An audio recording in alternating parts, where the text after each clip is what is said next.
Good morning friends, this is Amish Dubey, education career institute में आप लोगों का स्वागत है। आज हम लोग बात करने वाले हैं सबसे पहले कंज्यूमेबल्स के बारे में। तो चलिए स्टार्ट करते हैं। कंज्यूमेबल्स क्या होता है एनपीओ के अंदर, सबसे पहले देखते हैं हम लोग।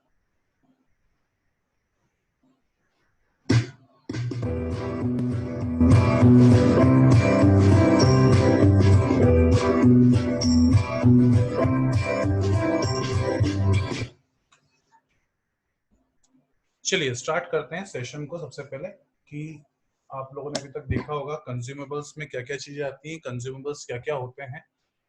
अब पहले तो उन चीजों को देख लेते हैं हम लोग। सबसे पहले हमने क्या क्या कर लिया है इसके अंदर, ये चीज देखते हैं। सबसे पहले हम लोग देखें एनपीओ के अंदर। एनपीओ के अंदर अभी तक हम लोगों ने बात जो करी है उसमें सब्सक्रिप्शन हमने सबसे पहले किया है, सब्सक्रिप्शन हो चुका है। कंज्यूमेबल हमारा बाकी है, ये आज हम करने वाले हैं। It will be done today, ये आज करेंगे। और फंड बेस्ड अकाउंटिंग हम एक बार समझ चुके हैं, इसमें हमने स्पेसिफिक और जनरल फंड के वीडियोस डाल दिए हैं, तो आप एक बार देख लीजिएगा। Now receipts and payment, income and expenditure और बैलेंस शीट, इसको हम बाद में देखते हैं। चलिए सबसे पहले हम कंज्यूमेबल्स देख लेते हैं। कंज्यूमेबल बेसिकली जो कंज्यूमेबल आइटम्स होते हैं, स्टेशनरी, मेडिसिन, ये एक एग्जांपल लिए हैं मैंने। तो इन एग्जांपल्स को हम थोड़ा सा आज ब्रीफ करेंगे कि क्या क्या चीज होती है। और स्टोर आइटम्स वगैरह जो भी आते हैं इसमें, ये कंज्यूमेबल जो आपकी डेली लाइफ में यूज होते हैं, जो बेसिकली आपने देखा होगा कि बहुत सारी ऐसी ऑर्गेनाइजेशंस होती हैं जिसके अंदर हम लोग रॉ मटेरियल यूज करते हैं। वैसे ही जो एनपीओज होते हैं, NPO not for profit organisations होते हैं, वहां पे भी ऐसे कंज्यूमर आइटम्स जैसे मेडिसिन हुआ, स्टेशनरी आइटम हुए, स्टोर आइटम्स हुए, वो हम लेते हैं। तो यहाँ पे भी हम देखते हैं। तो सबसे पहले इसका मतलब क्या होता है, every organization whether it is performing profit making और ऑर्गेनाइजेशन और NPO both consume various items. तो मैंने आपको जैसे बताया, चाहे वो प्रॉफिट मेकिंग ऑर्गेनाइजेशन हो या फिर वो नॉन प्रॉफिट मेकिंग ऑर्गेनाइजेशंस हो, सब दूर कंज्यूमेबल आइटम्स तो लगते हैं जो डेली उनको काम आते हैं। कंज्यूमेबल्स मतलब जैसे आपके घर में कंज्यूमेबल आइटम्स होते हैं, सोप, डेली सोप जो आता है आपका, आपका जो एफएमसीजी प्रोडक्ट होते हैं, वैसे ही आपका ये एफएमसीजी प्रोडक्ट जो होते हैं, वैसे ही सारे ये जो आइटम्स होते हैं आपके, ये आपके नॉन प्रॉफिट ऑर्गेनाइजेशन में भी यूज किए जाते हैं। Goods while carrying out its business activities such as goods known as consumable items. Some of the example are stationery, medicine, sports material. ये तीन चार एग्जांपल, जिसमें से मैंने दो एग्जांपल दे रखे हैं, इनके एग्जांपल भी करेंगे। The consume part of these consumable goods should be debited to the income and expenditure.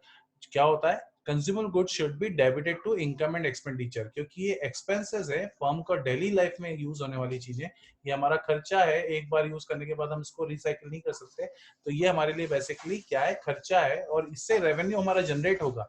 तो रेवेन्यू जनरेट करने के लिए जो हमारा खर्चा होता है उसको हम बेसिकली एक्सपेंडिचर्स बोलते हैं। क्या बोलते हैं, जैसे कि रॉ मटेरियल, तो वो हमारा एक्सपेंस में आता है। तो वैसे ही हमारा यहाँ पे भी ये कंज्यूमेबल आइटम एक्सपेंसेस में आएंगे। In order to get true and correct figures, surplus or deficit during the year, suppose NPO has stock stationery 2000। अगर हमको इसमें एक चीज ध्यान रखनी है, हमको जो एग्जैक्ट अमाउंट है, जो हमारा एग्जैक्ट अमाउंट है, वो क्या जाएगा इनकम और एक्सपेंडिचर के अंदर, वो हमें निकालने के लिए हमें कुछ फॉर्मूले और कुछ बेसिकली ट्रीटमेंट्स को या प्रोसेस को हमको समझना रहेगा। और वो क्या प्रोसेस हम आगे डिटेल में समझेंगे, कल हम न्यूमेरिकल करेंगे, आज हमको उसका थोड़ा सा थ्योरी पार्ट लेते हैं। Now has stationery 2000 in the beginning of the year, at the end of the year it has left with stock only 800 rupees, that implies stock 1200, 2000 minus 800। अब क्या बोल रहा है, stock NPO has a stock 2000 beginning of the year, at the end of the year has left with a stock only 800। आपकी starting में जो stationery थी वो थी आपके पास 2000, और आखिरी में जो बची आपके पास 800। तो आपने एम्प्लॉयज स्टॉक, आपने कितना स्टॉक बीच में लगाया है साल के, वो आपका आ गया, दैट इज कंज्यूम्स। आपने कितना परचेज करा है, ये आपने जो कंज्यूम करा है साल के बीच में परचेज, ये आपका निकल गया। that used or consumed during that, this consumed 1200 will be shown on the expenditure। ये आपको एक्सपेंस साइड शो करना रहेगा, क्योंकि ये आपका एक्सपेंडिचर करंट ईयर का है। कौन से ईयर का है, करंट ईयर आपने इतना और एक्सपेंसेस किए हैं।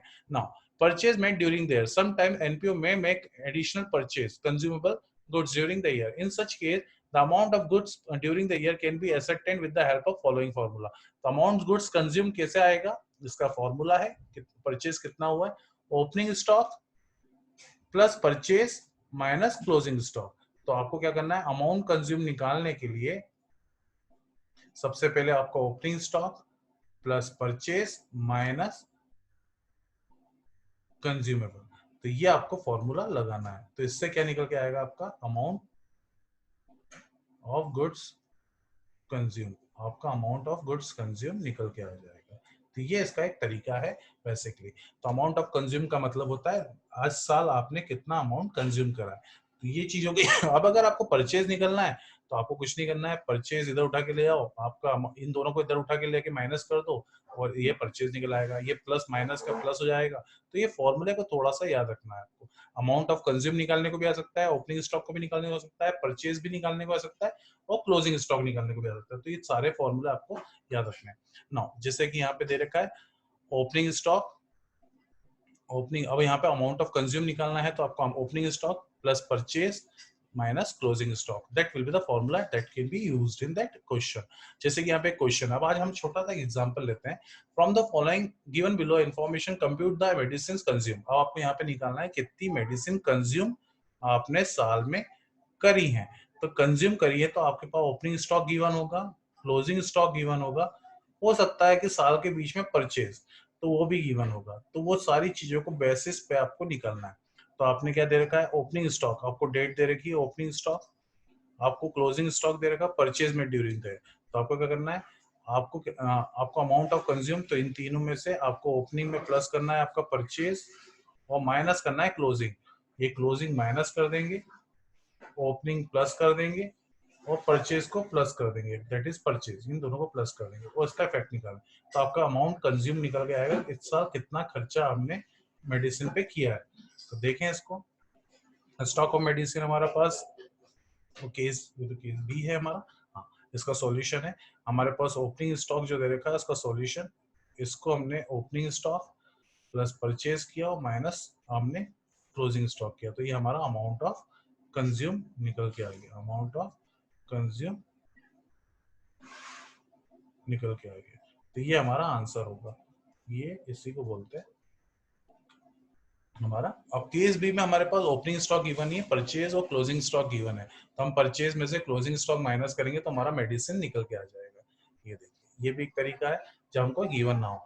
तो ये कुछ तरीके हैं हमारे कंज्यूमेबल आइटम निकालने के लिए। अब यहाँ पे देखिए, इस क्वेश्चन में देखिए the treatment income and expenditure account. अब opening stock asset side, opening stock आपका asset side opening balance sheet में गिवन होगा, closing stock asset side closing balance sheet में गिवन होगा, और अमाउंट कंज्यूम एक्सपेंडिचर साइड आपका आपको डालना है, एक्सपेंडिचर साइड। अब परचेज आपको गिवन होता है, परचेज का कोई ट्रीटमेंट नहीं होता, परचेज सिर्फ आपको सपोर्टिंग होता है। हाँ, आपको कभी कभी एक्सपेंडिचर दे रखा होगा, आपको उसकी वजह से परचेज निकालना होगा, वो परचेज आपको फाइंड आउट करने को दे देते हैं। तो ध्यान रखिएगा, क्वेश्चन आते हैं, ये they are treatment consumer item, stationery item हो सकता है, मेडिसिन हो सकता है, स्पोर्ट्स मटेरियल हो सकता है, इससे रिलेटेड क्वेश्चंस आते हैं। ओपनिंग स्टॉक जो होगा आपका वो कहाँ जाएगा, ओपनिंग स्टॉक आपका ओपनिंग बैलेंस शीट में एसेट साइड जाएगा। देन क्लोजिंग स्टॉक जो होगा हम जो लेस करते हैं वो हमारा कहाँ जाएगा, वो क्लोजिंग बैलेंस शीट में एसेट साइड जाएगा। और बीच में जो हमारा कंज्यूमेबल अमाउंट कंज्यूम जो हुआ है वो हमारा कहाँ जाएगा, एक्सपेंडिचर साइड जाएगा। जो नेट कंज्यूमेबल आइटम हमारा निकला है ये एक्सपेंडिचर में जाएगा। That is the way we have to solve the question. अब यहाँ पे एक क्वेश्चन दे रखा है, स्पोर्ट्स मटेरियल हमने 2 लाख ओपनिंग में दे रखा है, फिर स्टॉक मटेरियल हमारा जो दे रखा है क्लोजिंग का 3,60,000 है और परचेज दे रखा है मेड ड्यूरिंग द। तो भैया ओपनिंग स्टॉक हमारा कितना है, 2 लाख, ये गिवन है हमारा। देन ओपनिंग स्टॉक में सबसे पहले परचेज हम प्लस कर देंगे, इन दोनों को प्लस करना माइनस करना, तो ये हमारा 60,000 कंज्यूमेबल आइटम्स आ जाएंगे। ये हमारा नेट कंज्यूमेबल आइटम है this year, net consumable items है दिस ईयर। तो ये हो गया। अब नेक्स्ट, अब हम क्या करेंगे नाउ, ये हमारा जैसे कि हमने ओपनिंग स्टॉक हमारा ओपनिंग बैलेंस शीट में, क्लोजिंग स्टॉक हमारा क्लोजिंग बैलेंस शीट में और एक्सपेंडिचर में हमारे 60,000। तो ये एक तरीका था कंज्यूमेबल्स निकालने का।